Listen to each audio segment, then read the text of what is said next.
আজ একটুর জন্যই ছেলেটা প্রাণে বেঁচে গেল, তা না হলে যে কি হতো। ভগবান নিশ্চয়ই আছেন, তাই তো ছেলেটা আজ এখনো সুস্থভাবে ঘুরে বেড়াচ্ছে। কি বলবো তোমাদেরকে, এভাবে ঝুলে দেখাচ্ছিল, আন্টি দেখো আমি কত সুন্দর ঝুলতে পারি। তো ভিডিও করতে করতে হঠাৎ করে পড়ে গেছিল। যাই হোক, বড় একটা পাথর ছিল, ওর কিছু হয়নি, ভগবান ওকে বাঁচিয়ে রেখেছে, সেটাই সব থেকে বড় কথা। আর দেখো এখানে প্রভৃত কি করছে। প্রভৃত কিন্তু গাড়ি নিয়ে খেলা করতে বেরিয়ে পড়েছে।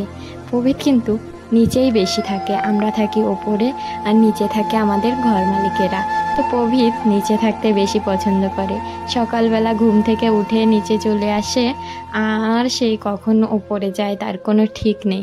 তাছাড়া কিন্তু আরও একটা কথা আছে, আমরা আমাদের ঘরে কোনো চা বানাই না, আর নিচের ওরে আন্টিরা রোজ চা বানায়, ও কিন্তু সকালে সেইটা খেতেই বেরিয়ে পড়ে। তো চা খাওয়া দাওয়া শেষ হলে আবার উপরে উঠে যায়। দেখো এই যে গাড়িটা দেখছো, এই গাড়িটা কিন্তু যে ছেলেটা ঝুলছিল সেই ছেলেটার। তো কি সুন্দর খেলা করছে দেখো। আর এই যে পেয়ারা গাছ, চারিপাশটা একটু দেখিয়ে দিলাম। আমরা থাকি যেহেতু রাজস্থানে, তো এখানে কিন্তু অনেক ধরনের পাহাড় পর্বত অনেক কিছু আছে। তো দেখো প্রভৃত কী করছে এখানে। প্রভৃত কিন্তু খুব আনন্দের সঙ্গে খেলা করছে। খেলতে খেলতে হঠাৎ করে উপর পেছনে চলে গেছে। তো যাই হোক, আমি এখানে বসে ভিডিও করছিলাম, এদিকে দেখলাম প্রভৃতের বাবা চলে এসেছে, সেজন্য ভিডিও আর থামাইনি, সেভাবে করতেই রয়েছি।